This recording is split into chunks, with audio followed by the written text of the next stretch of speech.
Hey everyone, and welcome to Read This Now, the weekly webcast where Brad Gustafson and I share two books that we love and we think you should read when, Brad?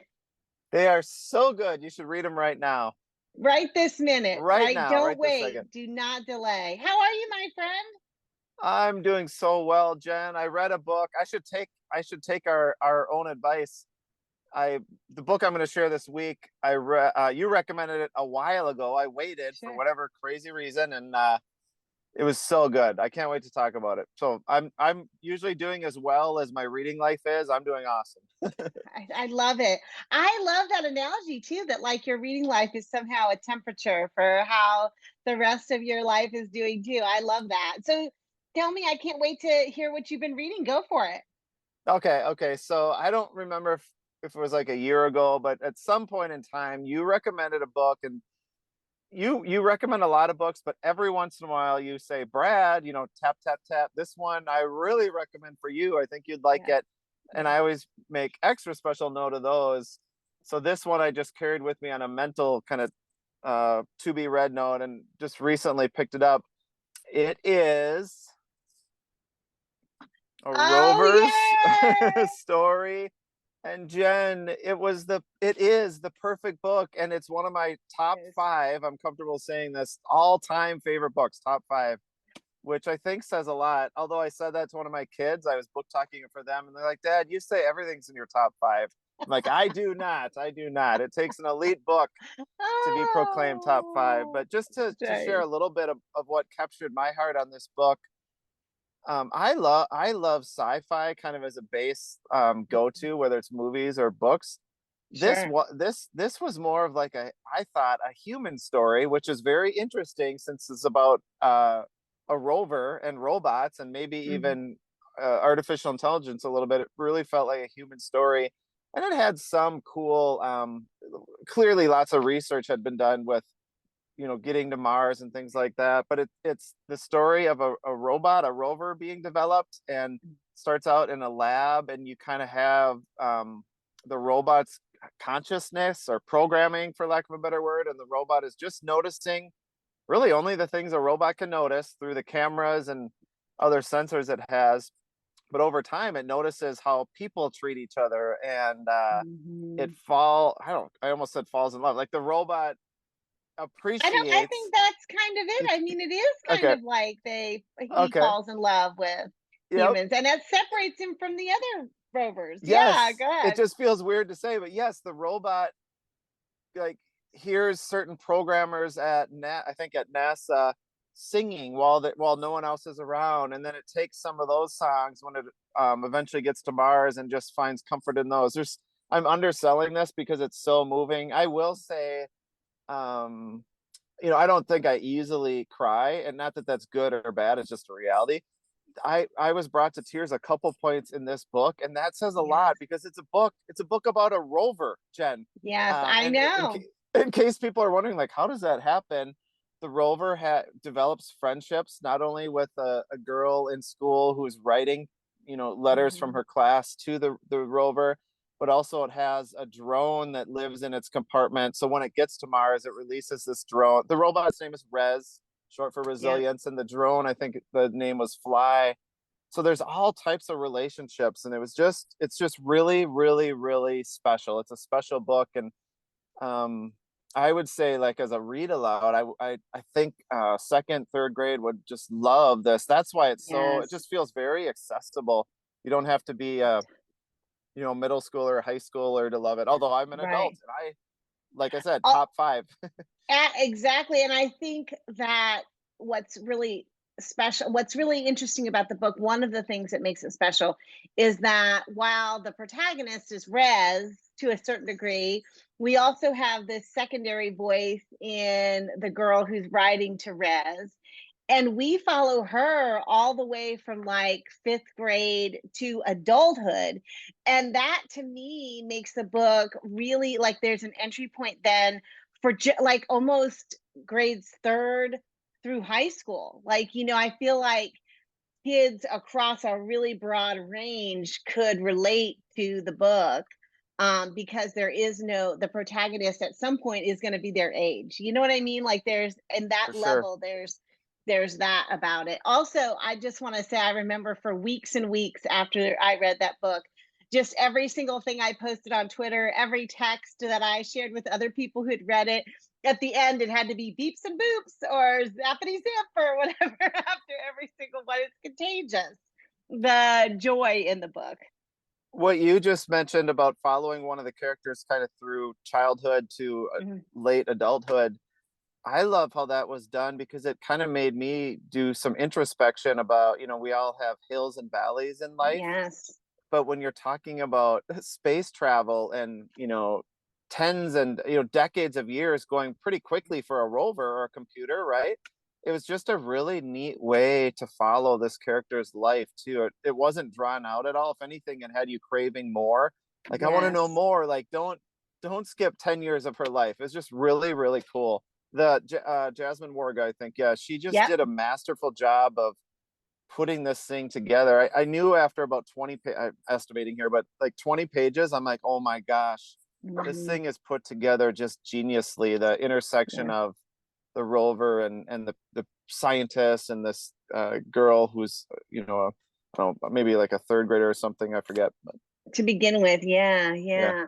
So neat. And I don't usually do this, but I'm going to take this opportunity then to sort of give a little commercial because I don't have the date in front of me, but our upcoming, I believe in April, middle grade book club for Bookalicious is a Rover story. And so I'm looking forward to chatting about it with teachers and librarians. So for our 3.5 viewers, if you'd like to join us, it's absolutely free. Just go to bookalicious.com and then we get to gather as a reading community and talk about this amazing book and how we might find ways to put it in the hands of the kids who really need it. So I'm excited about Well, that. I'll double down on that. I don't mean to make you blush, but like anything you're involved with, I equate to excellence, and it's very inspiring. But when you pair yourself with this book, Jen, like I know, right? that is a championship combination. So I can't wait. I yeah. can't wait for it.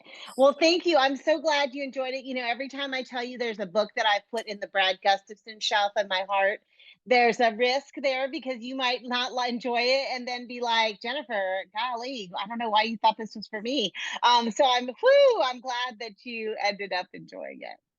Jen, I've been carrying this book with me, not only physically, but like metaphorically or digitally, because I've been in a few kind of interesting meetings lately, and I'll just as a decompressor, I'll scan the room and I'll text everyone the book recommendation. I'm like, I think you would love this. So it's you've spread lots of joy into the world. I love it. I love that. I also love the idea of just a book recommendation as a way to reach out and hug somebody who seems to need it in that moment, right? I love it. Yeah. I love that so much. Well, speaking of reaching out and hugging someone, I feel like the book I'm going to share this week, it's going to be, I've been a little nervous about sharing it for two reasons. One, because I'm afraid I feel like I might get emotional during it. That's the first part. Like you said, you don't cry very easily. Now I cry very easily. So this might be one of those days. But the other piece of it is I'm not sure I can, I feel like I'm going to end up sharing every single page of this picture book. So bear with me. It was so hard. I've been trying to choose certain pages to share, but I've been struggling to do that, so I may end up sharing a lot, but it's a book that I've been waiting and waiting and waiting to come out, so that I could share it on our show. Plus we had a few weeks where we couldn't meet just because of our schedules, and so I feel like this has just been waiting in the background, but of course Mm. it is the beautiful new picture book by our friend John Schu and Lauren Castillo called This Is a Story. Have you had a chance to see this one yet, Brad? I have not. I can't wait to share it with you. I feel like this is a book for Mr. Gustafson's shelf for sure. I feel like you will really resonate. It'll really resonate with you. One, because of the text and the poetry of it, but also I feel like you will find the artwork profoundly done. The artwork Mm. is so, so beautiful. I mean, Lauren Castillo is an absolute master illustrator. You know, there's a reason why she has a Caldecott honor. You know, she is really spectacular, but I think she's kind of outdone herself in this book. So I'll start sort of at the beginning because, you know, in Mr. Schu, because this is a Mr. Schu book, I'd really be in trouble if I didn't take off the cover, the dust jacket first, right? And while the inside cover of the book looks the same as the dust jacket, we have a beautiful surprise underneath the dust jacket. And I'll just sort of scan it. And I wonder, Brad, I'm going to like treat you like one of my students. What do you notice about all these kids? I'm noticing just connection, and I could feel not only my heart connecting, but I'm thinking about a lot of different students I get to work with. I feel like they would be excited to connect with this book in lots of different ways and feel like maybe even they see themselves a little bit. I love the representation, just to echo what you're saying in Mhm. this poster. And one other thing that I was going to mention is look at all the book covers, Brad. Those are real books that I'm guessing a lot of teachers and their Mm. librarians have. Like, I'm betting you know this one. Do you see the dot? Yes, yes. Yeah, see, and so I'm just thinking about kids seeing that and going, "Oh, I've read that book," or "I know that book." This is a story. It's full of those kinds of Easter eggs. So let's start it. I'm going to read the first couple pages. It begins with the line. Let me get there. Sorry, awkward. This is a word, and then we see the word right there, and then this is a word on a page. And look how Lauren has like drawn the book there, Brad, with the text from a book about seahorses. And then it goes from there. And what we learn through really through the illustration, not at all through the text itself, is that the person through whom this story is told is a lover of seahorses, right? And we see that in the spread where we see them at the park, and our main character is flying a kite that looks like a seahorse. And then they get to the library. They go to the library after their kite flying. And we run across the friendly librarian who looks a lot like someone we know, right? Who is there to help them find a book about seahorses. And Gosh, what we everything about this, it's so inviting. The isn't colors, it the drawings, beautiful? I it's just mean, warm. Yes, yes, so gorgeous. And I've skipped yes. over, I mean, like, I feel like I have to go back. I want to go back and say, read a little bit of the text, because we've read this is a book, this is a word, this is a word on a page, this is a page in a book, right? After that.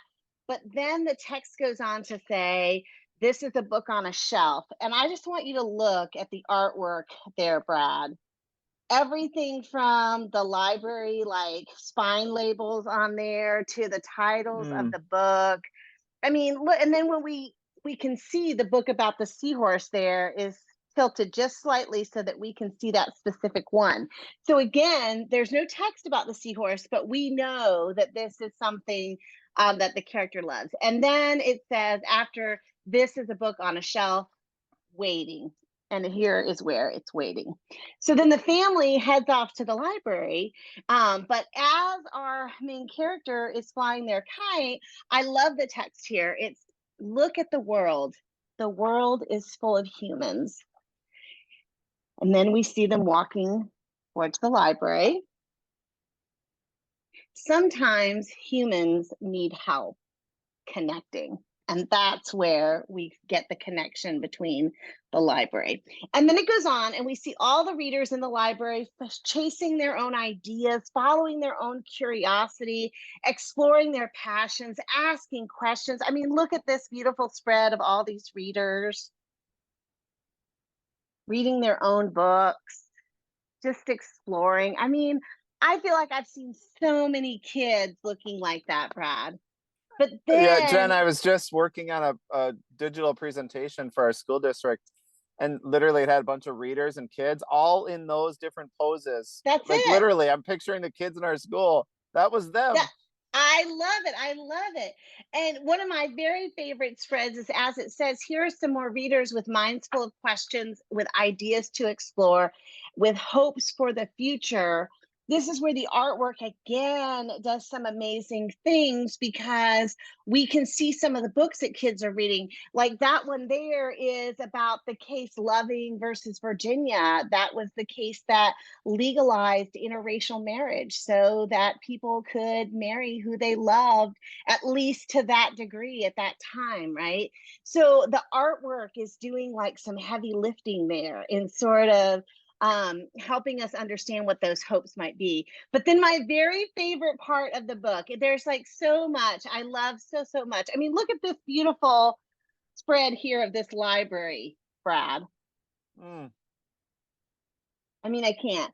So this is the piece though where I start to get teary, because I just love the way this book ends. It says, "This is our world of reading. It starts small, but it shows us where to begin." And this is where we see our main character going from the person who needed to be connected, the librarian helped them do that, to the person who's doing the connecting. This is a story. This character goes up to the desk to check out this book. This is a story, and it helps us understand everything. And she shares the book with someone else. And I mean, I get chills every time I think about it, Brad, because this sweet little picture book with very sparse text, but this incredibly rich artwork, goes through this entire journey of helping us and kids understand that the world's complex. Sometimes it's scary, sometimes we need help. The answer to navigating all of that is always connection. And we see the child in the picture book going from needing that connecting and the library and helping them, to being the one who is the connector. I mean, it just moves me so deeply. It's hard for me to even like share it without getting a little teary, but I love it so much. This is a story by Schu and Lauren Castillo.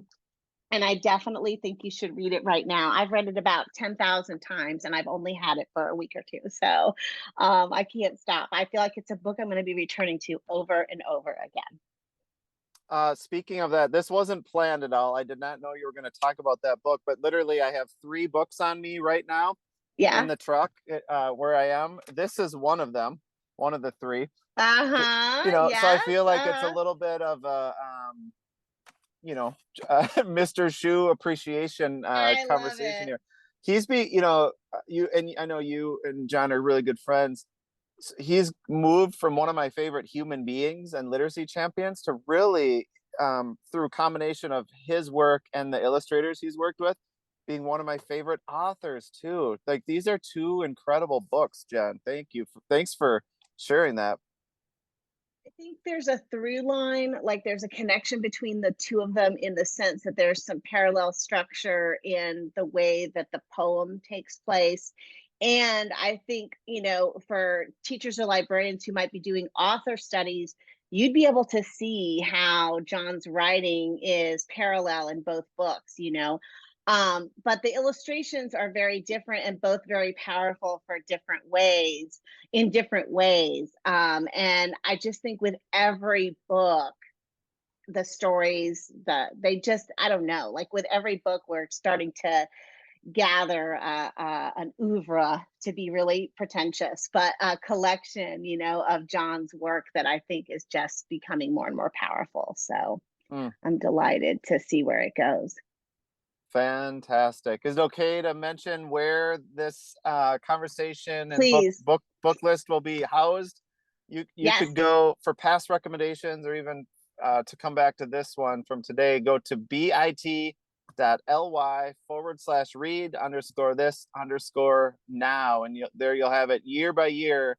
The incredible books that Jen is tapping me on the shoulder, saying, "Brad, you should read this."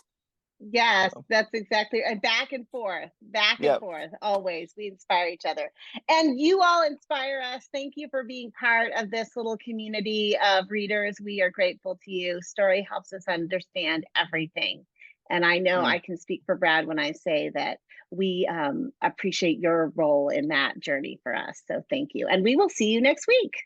Until thanks, then, happy Jen. reading, everyone. Thanks, everyone.